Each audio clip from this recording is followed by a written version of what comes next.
dear students, last class లో మనం joule Kelvin coefficient అంటే ఏంటి అనేది దాని ఎక్స్ప్రెషన్ ఏంటి అనేది డెరైవ్ చేసాం. అలాగే ఐడియల్ గ్యాస్ కి జౌల్ కెల్విన్ ఎఫెక్ట్ ఏమవుతుంది అనేది మనం చెప్పుకోవడం జరిగింది. సో ఇక్కడ మనకి జౌల్ కెల్విన్ కోఎఫిషియంట్ అంటే మనం ఏం చేసాం, దానికి సంబంధించి డెఫినేషన్ మనం చెప్పుకోవాలి అని అనుకుంటే it is the ratio between the temperature and pressure at constant enthalpy is called Joule Kelvin coefficient. Dou T by dou P at constant H అనేది Joule Kelvin coefficient ని రిప్రజెంట్ చేస్తుంది. దీని వాల్యూ మనకి ఎంత వచ్చింది, 1/Cp into T into dou V by dou T at constant P minus V. So this is the expression for Joule Kelvin coefficient, Joule Kelvin గుణకానికి సమీకరణం. ఈ సమీకరణం ఆధారంగానే ఐడియల్ గ్యాస్కి జౌల్ కెల్విన్ ఎఫెక్ట్ ఏమవుతుంది అనేది మనం చూస్తే, జౌల్ కెల్విన్ కోఎఫిషియంట్లో do T by do P at constant H value 0 రావడం అనేది in the case of ideal gas it is equals to 0. 0 means there is no change in its temperature. That means in the case of ideal gas joule Kelvin effect is 0. అంటే ఆదర్శ వాయువు విషయంలో joule kelvin ఫలితం అనేది శూన్యం అన్నమాట. అంటే ఏ విధమైన ఉష్ణోగ్రతలో మార్పు లేకుండా రెండో వైపుకి, అంటే పోరస్ ప్లగ్కి రెండో వైపుకి రావడం అనేది జరుగుతుంది. ఇక నిజవాయువుకి సంబంధించి మనం ఏ విధంగా జౌల్ కెల్విన్ ఎఫెక్ట్ ఏమవుతుంది, దానికి సంబంధించి డిఫరెంట్ కేసెస్, కూలింగ్ ఎప్పుడు జరుగుతుంది, హీటింగ్ ఎప్పుడు జరుగుతుంది, నో చేంజ్ అని ఎప్పుడు అనేది మనం ఈ క్లాస్లో డిస్కస్ చేద్దాం. సో దీన్ని మనం చూసుకుంటే ఈ ఎక్స్ప్రెషన్లోనే మనం ఈ బ్రాకెట్లో ఉన్న T into dou V by dou T at constant P minus V యొక్క వాల్యూని ఫైండ్ అవుట్ చేసి దీనిలో సబ్స్టిట్యూట్ చేసి ఫైనల్గా ఒక ఎక్స్ప్రెషన్ డెరైవ్ చేస్తాం. దాని నుంచి డిఫరెంట్ కేసెస్ని మనం ఎక్స్ప్లెయిన్ చేసుకుంటాం. అయితే దీనికోసం మనం ఇక్కడ చూస్తే ఐడియల్ గ్యాస్కి మనం ఈక్వేషన్ ఆఫ్ స్టేట్ మనం ఎక్స్ప్రెస్ చేసినట్లుగానే in the case of real gas కూడా ఈక్వేషన్ ఆఫ్ స్టేట్ ఒకటి మనం ఆల్రెడీ లోయర్ ఇంతకుముందు క్లాస్లో మనం, అంటే ఇంతకుముందు చాప్టర్లో మనం డిస్కస్ చేసుకోవడం జరిగింది. 1 గ్రామోల్ ఆఫ్ ఐడియల్ గ్యాస్కి PV is equal to RT అనేది equation of state. PV is equal to RT. In the case of real gas అంటే నిజవాయువు తీసుకున్నాం అనుకోండి, నిజవాయువు సమీకరణం ఏంటి, P plus A by V square into V minus B is equal to RT. This is in the case of 1 gram mole of real gas. అంటే 1 gram mole నిజ వాయువుకి సమీకరణం. అంటే 1 గ్రామ్ మోల్ ఎందుకు తీసుకున్నాం అంటే N is equal to 1 అయ్యేటట్టు, అంటే NRT అనేది రాయడం కెమిస్ట్రీలో మనకు బాగా అలవాటు. ఇక్కడ మనకి ఆ మోల్స్ యొక్క నంబరు 1కి ఈక్వల్ అయ్యేటట్టు చేసుకుని మనం సింపుల్గా డెరివేషన్ చేసేటప్పుడు మనం సింప్లిఫికేషన్ కోసం N is equal to 1గా వచ్చేటట్టుగా 1 గ్రామ్ మోల్ గ్యాస్ వాయువుని మనం కన్సిడర్ చేయడం అనేది జరుగుతుంది. సో ఇది నిజవాయువు సమీకరణం. So this is also called as van der Waals equation. అంటే వాన్ డెర్ వాల్స్ సమీకరణం అని కూడా దీన్నే మనం పిలుస్తాం. కాబట్టి what is Joule Kelvin effect for van der Waal gas అన్నారు అనుకోండి, ఇదే విధంగా మనం ఈక్వేషన్ మనం డెరివేషన్ చేస్తాం. అంటే నిజవాయువు వాన్ డెర్ వాల్ వాయువు రెండు ఒకటే. సో దానికి అనుగుణంగా మనం చేయడం జరుగుతుంది. ఇప్పుడు ఈక్వేషన్ యూజ్ చేసి మనకు కావాల్సిన value dou V by do T at constant P అనేదాన్ని ఏ విధంగా మనం అప్లైన్ చేస్తాం, ఏ విధంగా రాబడతాం అనేది మనం చూస్తే, ఈ వాన్ డెర్ వాల్ ఈక్వేషన్ తీసుకుని లేదా equation of state for real gas equation P plus A by V square into V minus V is equal to RT ఈక్వేషన్ని it is partially differentiated with respect to temperature at constant pressure. అంటే స్థిర పీడనం దగ్గర ఉష్ణోగ్రత పరంగా పాక్షిక అవకలనం చేసాం అనుకోండి. ఈ సమీకరణాన్ని మనం ఏం చేస్తున్నాం, స్థిర పీడనం వద్ద విశిష్ట ఉష్ణోగ్రత పరంగా పాక్షిక అవకలనం చేయాలి. ఈక్వేషన్లో మనం చూస్తే A B అనేవి ఉన్నాయి రెండు. ఈ వాన్ డెర్ వాల్ ఈక్వేషన్లో A B ఏంటి, వాన్ డెర్ వాల్ స్థిరాంకాలు అంట, వాన్ డెర్ వాల్ కాన్స్టెంట్స్. ఇవి చాలా లోయెస్ట్ వాల్యూస్ ఉంటాయి కాబట్టి అవసరమైనప్పుడు వీటిని నెగ్లెక్ట్ చేయడం అనేది కూడా జరుగుతూ ఉంటుంది. ఇప్పుడు this equation is partially differentiated with respect to temperature at constant pressure. అంటే స్థిర పీడనం దగ్గర మనకి టెంపరేచర్ పరంగా వాక్యోక్తలం చేస్తే ఇక్కడ రెండు పదాలు ఉన్నాయి కాబట్టి దీన్ని పార్షియల్ డిఫరెన్షియేషన్ చేసినప్పుడు అట్ కాన్స్టెంట్ పిఎంఐ కాబట్టి మనం ఇక్కడ రెండు పదాలని ఒకటి కాన్స్టెంట్ గా ఉంచి మస్ట్ p plus a by v square into v minus b కి మనం డిఫరెన్షియేషన్ చేసాం అనుకోండి dou v by do t and constant p అవుతుంది b కాన్స్టెంట్ కాబట్టి డిఫరెన్షియల్ 0 అయింది plus v minus b into అంటే ఈసారి సెకండ్ టర్మ్ కాన్స్టెంట్ కాబట్టి ఫస్ట్ టర్మ్ ని మనం డిఫరెన్షియేట్ చేస్తున్నాం పార్షియల్ డిఫరెన్షియేషన్ అప్లై చేస్తున్నాం ఇందులో మనం కాన్స్టెంట్ p అన్నాం కాబట్టి p కాన్స్టెంట్ ఇక ఈ పదం 0 అయిపోయింది a బై b స్క్వేర్ లో a కాన్స్టెంట్ కాబట్టి 1 బై b స్క్వేర్ కి డిఫరెన్షియేట్ చేస్తే సరిపోతుంది 1 బై b స్క్వేర్ డిఫరెన్షియల్ అంతా మనకి అంటే a ఇంటూ మైనస్ సో దీన్నే minus 2a by v cube గా మనం దీని డిఫరెన్షియల్ ఫార్మ్ రాస్తాం into do v by do t at constant p అంటే 1 బై v స్క్వేర్ కి డిఫరెన్షియేషన్ ఎంత minus 2 by v cube a constant కాబట్టి minus 2a by v cube into do v by do t at constant p అనేది వచ్చింది this is equals to r అవుతుంది r constant t కి with respect to temperature చేస్తున్నాం కాబట్టి 1 అయిపోయింది so ఇప్పుడు దీని నుంచి మనం do v by do t at constant p యొక్క విలువను రాసామనుకోండి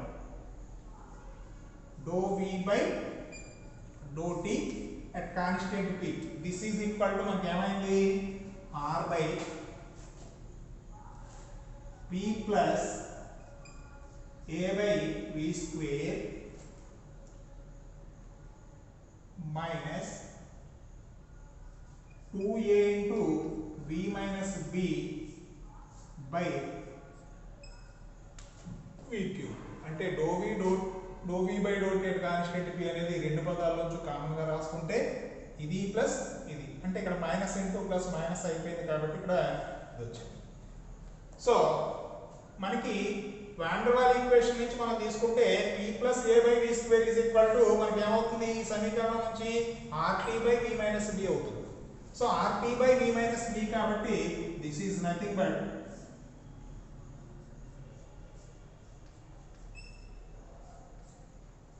minus 2a into v minus b by v cube అంటే do v by dou t at constant p is equal to మనకి ఎంత వచ్చింది r by rt by v minus b minus 2a by v minus b by v cube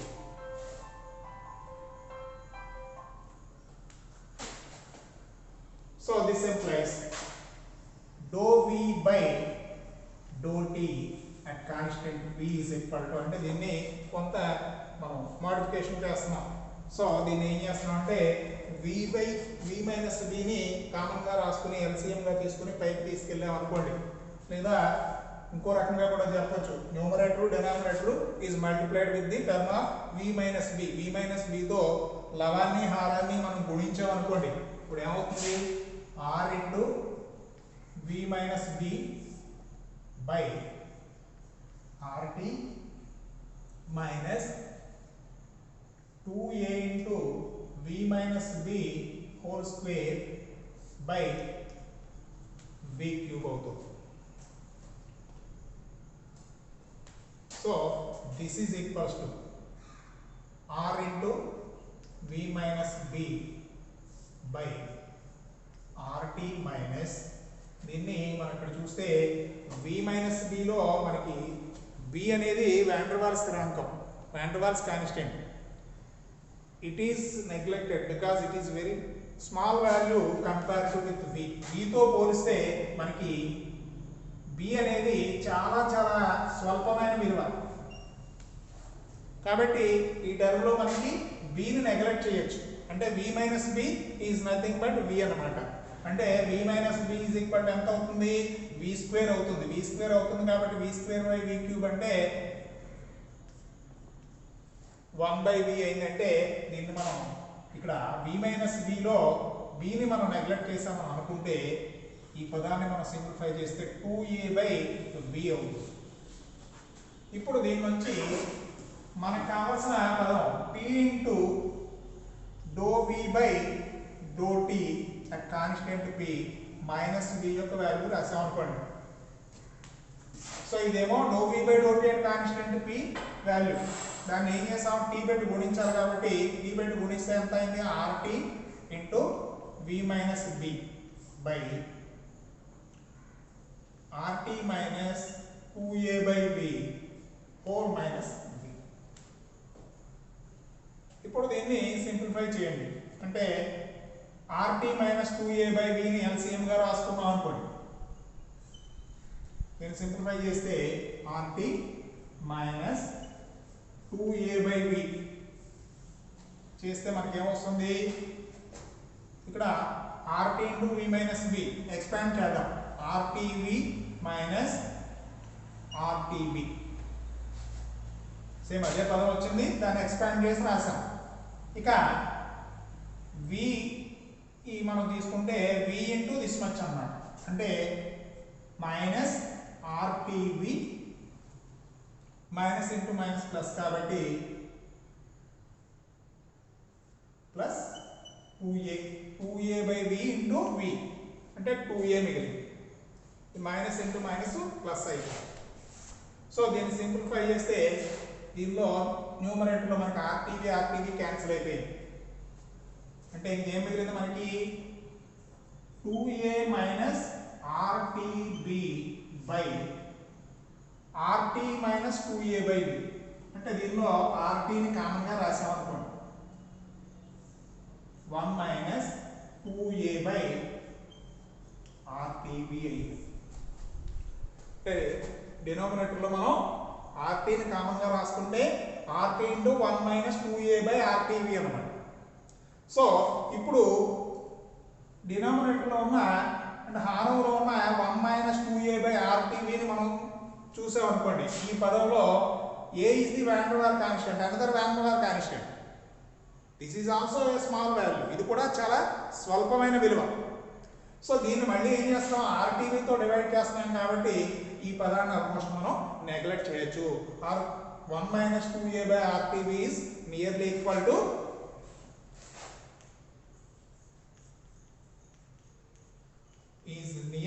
to 1. ఇది 1కి సమానం అవుతుంది. 1కి సమానం అయితే మనకి దీని యొక్క వాల్యూ అప్పుడు ఎంత అవుతుంది, 2a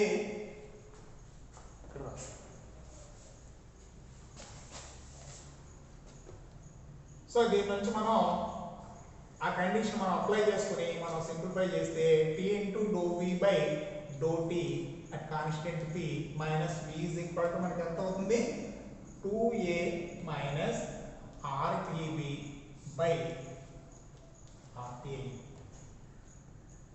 or this is equal to 2a by rt minus b. So అంటే t is equal to మనకి ఎంత వచ్చింది, t is equal to dou v by dou t at constant p minus v is equal to 2a by rt minus b. Now this value is substituting in the expression for Joule Kelvin coefficient. అంటే Joule Kelvin గుణకానికి సంబంధించిన సమీకరణంలో మనం ప్రతిక్షేపించామనుకోండి, అంటే do T by do P at constant H is equal to మనకి 1 by CP into this much, అంటే T into do V by do T at constant P minus we.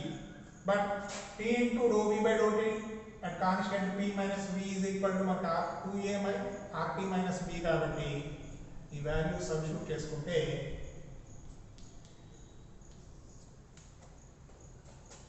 so this is the equation for Joule Kelvin effect for a real gas. అంటే నిజ వాయువుకి joule Kelvin గుణకానికి సమీకరణం లేదా joule kelvin ప్రభావాన్ని సూచించే సమీకరణం. నిజ వాయువుకి మనకి ఏమొచ్చింది, 2 dou T by do P at constant H is equal to 1 by CP into 2a by RT minus B. So ఇప్పుడు ఈ ఈక్వేషన్ ఆధారంగా మనం డిఫరెంట్ కేసెస్ని మనం డిస్కస్ చేయొచ్చు. అంటే హీటింగ్ ఎప్పుడు జరుగుతుంది, కూలింగ్ ఎప్పుడు జరుగుతుంది, అంటే పాజిటివ్ రిజల్ట్ ఎప్పుడు, నెగిటివ్ రిజల్ట్ ఎప్పుడు, జీరో రిజల్ట్ ఎప్పుడు అనేది. ఫస్ట్ జీరో రిజల్ట్ గురించి మనం డిస్కస్ చేసాం. జీరో రిజల్ట్ ఎప్పుడు వస్తుంది? Joule Kelvin coefficient is equals to 0. That means dou T by do P at constant H is equal to 0 అయ్యింది అనుకోండి. Joule Kelvin coefficient 0. ఇది 0 ఎప్పుడు అవుతుంది? ఇక్కడ రెండింటి యొక్క ప్రోడక్ట్ గా ఉంది కాబట్టి ఇదైనా 0 అవ్వాలి, ఇదైనా 0 అవ్వాలి. ఇది 0 అవడం సాధ్యం కాదు కాబట్టి ఈ బ్రాకెట్ లో ఉన్న పదం 0 అవ్వాలి. అంటే this is happens when 2a by rt minus b is equal to 0. ఇది అవ్వాలి అంటే ఇది అయినప్పుడే సాధ్యం అవుతుంది. అంటే ఇది ఎప్పుడు సాధ్యం అవుతుంది? 2a by rt is equal to b అయినప్పుడు. If 2a by rt is equal to b, then Joule Kelvin coefficient for real gas dou T by dou P at constant H is equals to 0. So అంటే 2a by rt is equal to b అయినప్పుడు dou T by dou P at constant H is equal to 0. కాబట్టి మనకి Joule Kelvin effect 0 అయింది. అంటే there is no change in its temperature.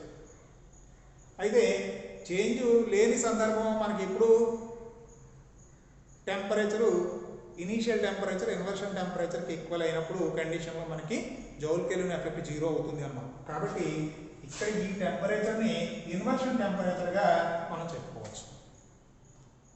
2a by rt is equal to b అనే ఈక్వేషన్లో T is inversion temperature. Inversion temperature మనం Ti చేత represent చేస్తాం కాబట్టి inversion temperature కి ఇప్పుడు ఈక్వేషన్ మనం రాయాలనుకుంటే ఏమవుతుంది? Ti is equal to 2a by rb. So this is the expression for inversion temperature. విలోమన ఉష్ణోగ్రతకి సమీకరణం. తొలి ఉష్ణోగ్రత విలోమన ఉష్ణోగ్రత దగ్గర సమానం అయితే మనకి జౌల్ కెల్విన్ వ్యాకోచం అంటే జౌల్ కెల్విన్ ఫలితం 0. So Ti is equal to 2a by rb. Equation జాగ్రత్తగా చూసుకోండి, చాలా సింపుల్ ఈక్వేషన్. దీని మీద మనకి ఒక ప్రాబ్లం రావడానికి అవకాశం ఉంటుంది. అంటే AB R వాల్యూలు ఇస్తారు, Ti ఫైండ్ అవుట్ చేయమని. A value B value R value ఇచ్చి ఇన్వర్షన్ టెంపరేచర్ ఫైండ్ అవుట్ చేయమంటే ఈ సింపుల్ ఈక్వేషన్ యూజ్ చేసుకుని సబ్స్టిట్యూట్ చేసి చాలా ఈజీగా మనం చేయొచ్చు. ఇక డిఫరెంట్ కేసెస్ అంటే కూలింగ్ ఎఫెక్ట్ ఎప్పుడు, హీటింగ్ ఎఫెక్ట్ ఎప్పుడు. కూలింగ్ ఎఫెక్ట్ రావాలంటే మనకి ఆల్రెడీ మన కండిషన్స్ మనకు తెలుసు కదా. ఏంటి కండిషను కూలింగ్ ఎఫెక్ట్కి? The initial temperature is lower than its inversion temperature. అంటే తొలి ఉష్ణోగ్రత విలోమ ఉష్ణోగ్రత కన్నా తక్కువైంది అనుకోండి.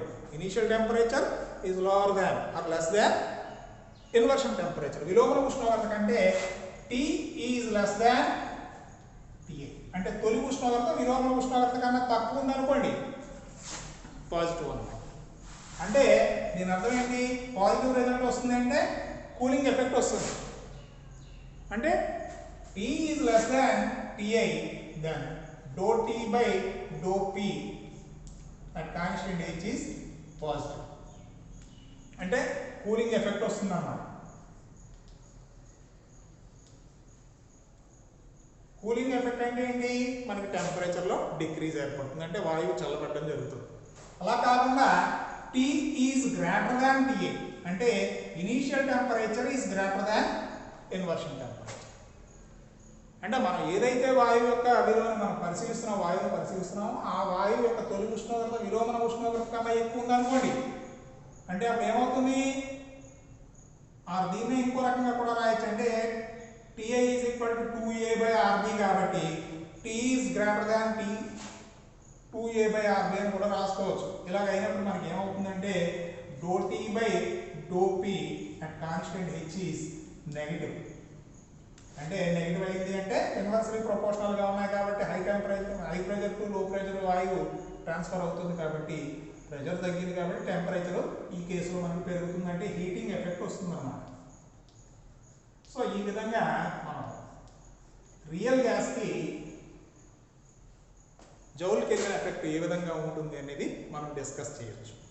ఓకే, ఇందులో మనకి ఇది లాస్ట్ టాపిక్. మనకి ఇంకా దీనికి సంబంధించి మనం చూస్తే అంటే జౌల్ కెల్విన్ ఎక్స్పెరిమెంట్ అనేది మనకి ఒక్కొక్కసారి అంటే సిలబస్లో ఉందా లేదా అనేది మనకి పూర్తిగా తెలియదు, కానీ అది ఒక్కోసారి ఇస్తాడు. అది చాలా బ్రీఫ్గా ఏ విధంగా ఎక్స్పెరిమెంట్ చేశారు అనేది సింపుల్ డయాగ్రామ్తో ఒకటి నేను ఎక్స్ప్లెయిన్ చేస్తాను. దాంతో ఈ చాప్టర్ మనకి కంప్లీట్ అవుతుంది. సో అంటే వెరీ ఫస్ట్ మనకి జౌల్ కెల్విన్ ఎక్స్పెరిమెంట్ చేసినప్పుడు ఏం చేశారు అనేది.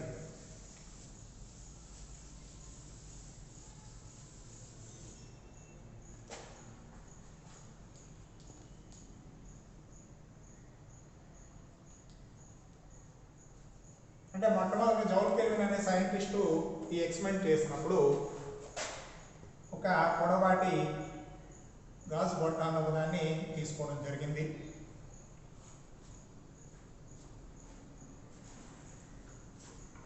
ఈ మధ్యలో 2 మెటల్ షీట్స్ అంటే ఇద్దరు బ్రాస్ ఆర్ అనదర్ మెటీరియల్ అంటే ఇత్తడితో కానీ మరో పదార్థంతో కానీ తయారు చేసిన 2 బ్లాక్ ప్లేట్స్ తీసుకుని, బ్రాస్ ప్లేట్స్ తీసుకుని, మెటల్ ప్లేట్స్ తీసుకుని it is filled with the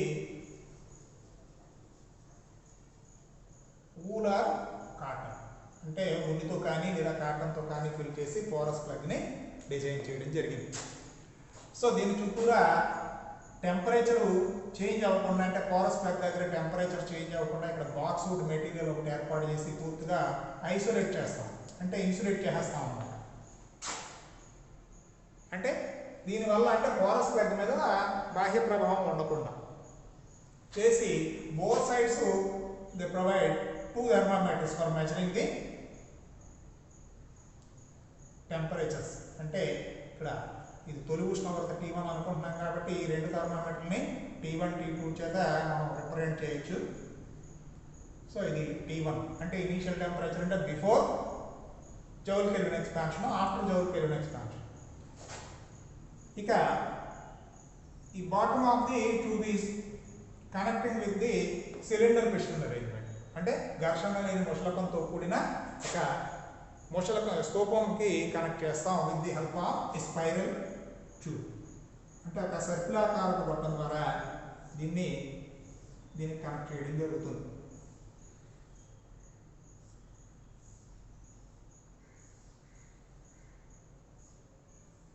ఒక స్పైరల్ ట్యూబ్తో మనం ఒక సిలిండర్ పిస్టన్ అరేంజ్మెంట్కి అంటే స్తూపము ముషలకంతో కూడిన ఒక వ్యవస్థకి దీన్ని కనెక్ట్ చేస్తారన్నమాట.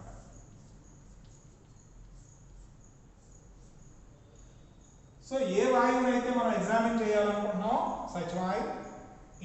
Such gas is filled in the cylinder అంటే ఏ వాయువుని అయితే మనం పరిశీలించాలనుకుంటున్నామో ఆ వాయువుని దీని లోపల ఫిల్ చేయడం అనేది జరుగుతుంది.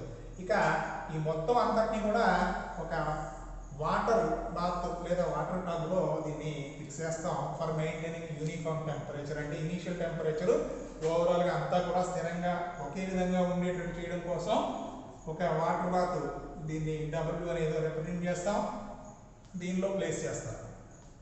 సో ప్లేస్ చేసినప్పుడు దీనిలో వాయువు మనం ఫిల్ చేస్తే దీన్ని కంప్రెస్ చేసాం అనుకోండి, ఇది స్పైరల్ ట్యూబ్ ద్వారా పోరస్ ప్లగ్ని రీచ్ అవుతుంది.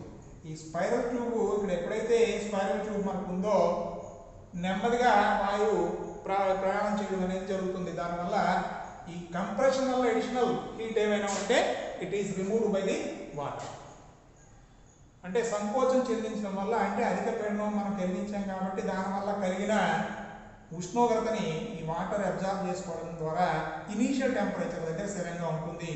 ఈ విధంగా బయటకు వచ్చిన తర్వాత through porous plug it is passed into atmosphere అంటే బాహ్యంలోకి మనకు వచ్చేస్తుంది. హై క్వాలిటీ మానోమెట్రిక్స్ని లేదా బారోమెట్రిక్స్ని ఏర్పాటు చేసి బోత్ సైడ్స్ ప్రెషర్ కాన్స్టెంట్గా ఉండేటట్టుగా జాగ్రత్త తీసుకుంటాం. Before joule kelvin expansion temperature T1, after joule kelvin expansion temperature T2 find out చేసి మనకి ఇంతకుముందు మనం డిస్కస్ చేసిన రిజల్ట్స్ని అంటే అన్ని వాయువుల్ని అంటే number of experiments with all gases చేసి మనకి ఫైనల్గా మనకి 3 రిజల్ట్స్ చెప్పడం జరిగింది. ఆ 3 రిజల్ట్స్ ఏంటి అనేది ఇంతకుముందు మనం బిగినింగ్లో వెరీ బిగినింగ్ మనకి దీనిలో ఈ టాపిక్ జౌల్ కెల్విన్ ఎఫెక్ట్ బిగినింగ్లోనే మనం మాట్లాడుకున్నాం. ఏంటి first one at normal room temperature all the gases except hydrogen and helium suffers cooling effect అంటే హైడ్రోజన్ హీలియం తప్ప మిగిలిన అన్ని వాయువులు కూడా కూలింగ్ ఎఫెక్ట్కి సఫర్ అయ్యాయి. In the case of hydrogen and helium there is a slight increase in it's temperature. అంటే hydrogen helium విషయంలో స్వల్పంగా పెరుగుదల ఏర్పడింది. ఇక సెకండ్ వన్ ఏంటి అంటే the cooling effect is directly proportional to the pressure difference between the both sides of the porous plug. Porous plug ఇరువైపులా ఉన్న పీడన వ్యత్యాసానికి శీతలీకరణ ప్రభావం అనేది అనులోమంగా ఉంటుంది. అంటే పీడన వ్యత్యాసం పెరిగితే ఇంకా ఎక్కువ కూలింగ్ ఎఫెక్ట్ వస్తుందన్నమాట. ఇక మూడోది for a particular pressure difference, అంటే ఒక నిర్దిష్టమైన పీడన వ్యత్యాసాన్ని మనం ఏర్పాటు చేసుకుని టెంపరేచర్ను వేరీ చేస్తూ మనకి మూడో కండిషన్ చెప్పడం జరిగింది. If the initial temperature of the gas is increases the cooling effect is డిమినిషెస్. అంటే తొలి ఉష్ణోగ్రతను పెంచితే కూలింగ్ ఎఫెక్ట్ తగ్గిపోతుంది. అలా మనం క్రమక్రమంగా పెంచుకుంటూ ప్రయోగం చేసినప్పుడు ఎక్కడో ఒక చోట అది పూర్తిగా జీరో అయిపోయింది. Such initial temperature is called inversion temperature. దాన్నే టీఐ అన్నాం. దానికి సంబంధించిన ఎక్స్ప్రెషనే ఇప్పుడు మనం చేసిన డెరివేషన్లో TI is equal to 2a/RB అనే ఈక్వేషన్ డెరైవ్ చేసాం. ఇక టెంపరేచర్ ఇంకా పెంచామనుకోండి, అంటే జీరో అయిపోయిన తర్వాత ఇంకా పెంచామనుకోండి, మనకి కూలింగ్ ఎఫెక్ట్ బదులు హీటింగ్ ఎఫెక్ట్ వస్తుంది. అంటే చల్లబడడానికి బదులు వేడెక్కడం అనేది జరుగుతుంది. అంటే పాజిటివ్ రిజల్ట్ కాస్త నెగిటివ్ డైరెక్షన్లో మనకి రిజల్ట్ రావడం అనేది జరుగుతుంది. సో ఈ విధంగా ఈ రిజల్ట్స్ ఈ ప్రయోగం ద్వారా, అంటే ఈ బేసికల్ ఎక్స్పెరిమెంట్ ఫస్ట్ మనం చేసిన ఎక్స్పెరిమెంట్ దీని నుంచి చెప్పుకోవడం జరిగింది. ఇక హైడ్రోజన్ హీలియం విషయంలో మనకి కూలింగ్ ఎఫెక్ట్ ఎందుకు వచ్చింది అనేది మనం పరిశీలిస్తే, అంటే హీటింగ్ ఎఫెక్ట్ ఎందుకు వచ్చింది అనేది పరిశీలిస్తే, నార్మల్గా రిమైనింగ్ గ్యాసెస్ అన్నీ కూడా వాటి యొక్క ఇనీషియల్ టెంపరేచర్, అంటే నార్మల్ రూమ్ టెంపరేచర్ మనం జనరల్గా 27 degrees సెల్సియస్గా తీసుకుంటాం. అంటే this is equals to nearly about 300 degrees kelvin, 300 degrees kelvin. ఈ 300 degrees కెల్విన్ కన్నా ఎక్కువ టెంపరేచర్ మనకి ఇన్వర్షన్ టెంపరేచర్ ఉందనుకోండి, ఆ వాయువు కూలింగ్ ఎఫెక్ట్ మనకు వస్తుంది, అంటే పాజిటివ్ రిజల్ట్ వస్తుంది. దానికన్నా తక్కువ ఉంటే మనకి హీటింగ్ ఎఫెక్ట్ వస్తుంది. అయితే ఇక్కడ మనం చూస్తే ఎయిర్కి సుమారుగా 893 degrees కెల్విన్. కాబట్టి గాలిని జౌల్ కెల్విన్ ఎఫెక్ట్కి నార్మల్ రూమ్ టెంపరేచర్ దగ్గర మనం చేసామనుకోండి, మనకి పాజిటివ్ రిజల్ట్ అంటే చల్లదన ప్రభావం కనిపిస్తుంది. సో ఇది మనం కావాలంటే అది చిన్న ఎక్స్పెరిమెంట్ ద్వారా మనం అబ్జర్వ్ చేయొచ్చు. అంటే ఒక బెలూన్ నిండా గాలి ఫిల్ చేసి చిన్న హోల్ పెట్టి దాని నుంచి వచ్చే గాలిని మనం పరిశీలించామనుకోండి, స్కిన్ ఎక్స్పోజ్ చేస్తే వి ఫీల్ సమ్ కూలింగ్, అంటే చల్లదనాన్ని మనం ఫీల్ అవ్వడం అనేది జరుగుతుంది.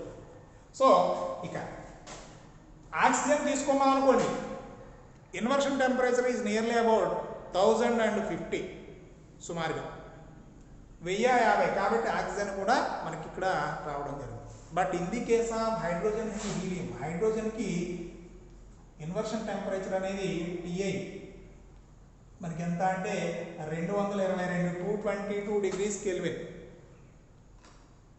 మన రూమ్ టెంపరేచర్ అంటే 300 degrees దగ్గర మనం ఎక్స్పెరిమెంట్ చేస్తున్నాం కాబట్టి ఇన్వర్షన్ టెంపరేచర్తో కంపేర్ చేస్తే రూమ్ టెంపరేచర్ ఎక్కువ కాబట్టి హీటింగ్ ఎఫెక్ట్ వచ్చింది.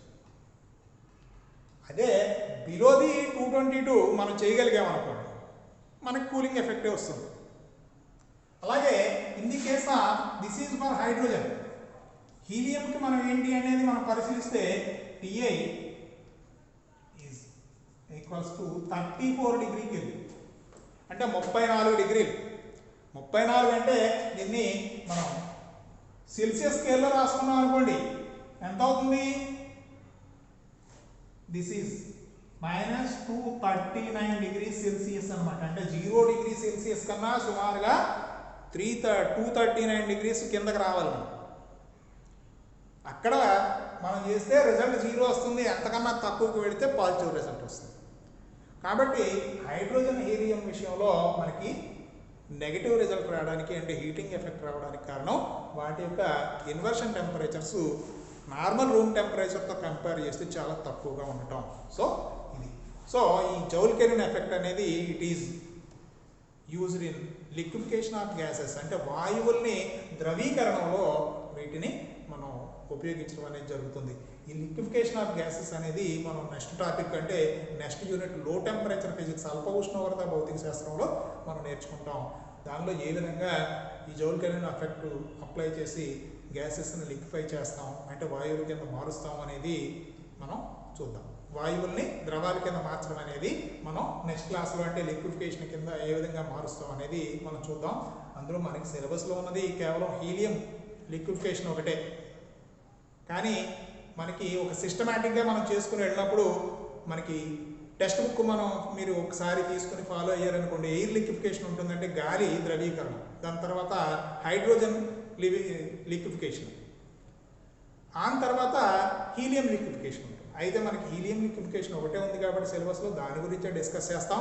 మనకి ఇంట్రెస్ట్ ఉన్న వాళ్ళు టెక్స్ట్ బుక్ తీసుకుని వాటిని కూడా అంటే కొంచెం ఓల్డ్ టెక్స్ట్ బుక్ తీసుకుంటే దానిలో ఖచ్చితంగా ఉంటుంది. లిండేస్ ఎక్స్పెరిమెంట్ అనే ఎయిర్ లిక్విఫికేషన్కి ఉంటుంది, దాన్ని మనం చూసుకుని మనం నేర్చుకోవచ్చు. Okay, thank you.